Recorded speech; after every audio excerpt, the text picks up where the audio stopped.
नमस्कार, आदाब। मैं सदर सैफी और आप देख रहे हैं हमारा खास बुलेटिन। आइए देखते हैं देश व प्रदेश से जुड़ी आज की कुछ खास खबरें। बड़ी खबर ये आ रही है कि दीक्षा और पिंडदान के समय भावुक नजर आई ममता कुलकर्णी, जो एक बॉलीवुड की प्रसिद्ध अभिनेत्री थी। अब उन्होंने सब कुछ त्यागने के बाद में किन्नर अखाड़े का महामंडलेश्वर घोषित किया गया है।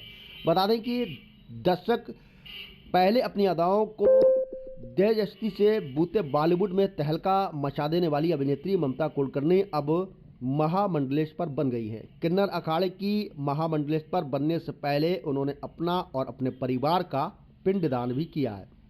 जीते जी पिंडदान या घट श्राद्ध करने के बाद समाज में उन्हें मृत मान लिया जाने की परंपरा है। वहीं पट्टाभिषेक के समय पूरा अखाड़ा हर हर महादेव के जयकारों से गूंज रहा था। हालांकि दीक्षा और पिंडदान के समय उस भावुक भी नज़र में आई थी। वही बकौल ममता कुलकर्णी वह बीते 23 साल से धर्म के मार्ग पर चलते हुए साध्वी का जीवन जी रही थी। आज किन्नर अखाड़े का महामंडलेश्वर घोषित होने पर पट्टाभिषेक से पहले पिंडदान अनिवार्य शर्त होती है, जिसके बाद उनका सांसारिक जीवन से नाता टूट जाता है। ममता बृहस्पतिवार को प्रयागराज पहुंच गई और शुक्रवार को सुबह किन्नर अखाड़े में पहुंचकर सन्यासी जीवन के लिए अपनाए जाने वाले नियमों को संकटमय तट पर दीक्षा ली। लगभग 2 घंटे चले दीक्षा कार्यक्रम के बाद ममता कुलकर्णी का नया नाम श्री अमाई ममतानंद गिरी हो गया है।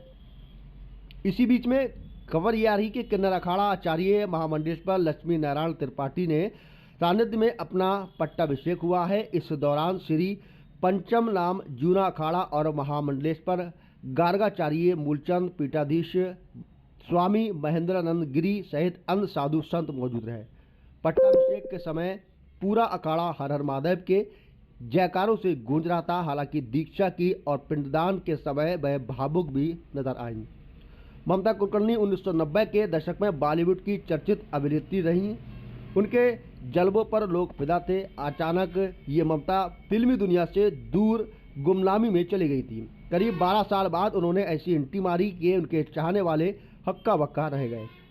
ये एंट्री हार्ट अभिनेत्री नहीं बल्कि धार्मिक जीवन से जुड़कर साध्वी बनने वाली ममता कुलकर्णी की थी। ममता ने अपने फैंस को बताया कि वे मेकअप से दूर हो गई हैं। उनके जीवन पर केवल एक ही मकसद है, अध्यात्मक और जानना और भगवान की आराधना करना। हालांकि महाकुंभ में जाने से पहले इंस्टाग्राम पर पोस्ट लिखते हुए उन्होंने कहा था कि वे मौनी अवस्था में महाकुंभ में स्नान करेंगी। इसके बाद काशी बाबा और रामलला के दर्शन के लिए अयोध्या जाएंगी। वे माता पिता की मृत्यु के समय तपस्या में लीन थीं, जिसके कारण उनके दर्शन नहीं कर पाई। अब उनके पितृ तर्पण भी करूंगी। इसी बीच में ममता कुलकर्णी की यादगार फिल्मों में करण अर्जुन, सुपर स्तंभ और बाजी है, जहां रुपहले पर्दे की चकाचौंध में उनकी गिनती हार्ट अभिनेत्रियों में की जाती थी। सन 2016 में ममता का नाम एक विवादास्पद ड्रग केस में सामने आया था। वहीं दुबई की जेल में सजा काट रहे विक्की गोस्वामी के साथ उनका आपसी तालमेल भी बताया गया था। हालांकि ममता ने विक्की गोस्वामी से अपने रिश्ते की बात को झूठा करार दिया और वह सन 2000 में भारत छोड़ गई थी। 24 साल बाद जब मुंबई लौटी तो उनके चाहने वाले खुश हो गए और रुपहले पर्दे पर फिर से दिखाई देंगी ये सोचने लगे। लेकिन उन्होंने अध्यात्म की राह पकड़ने का खुलासा किया और अब वह एक नई दुनिया में आ गई हैं। उन्होंने किन्नर अखाड़े की महामंडलेश्वर की पदवी भी प्राप्त कर ली है। फिलहाल अब अभिनेत्री ममता कुलकर्णी जो है किन्नर अखाड़े की महामंडलेश्वर बन चुकी हैं।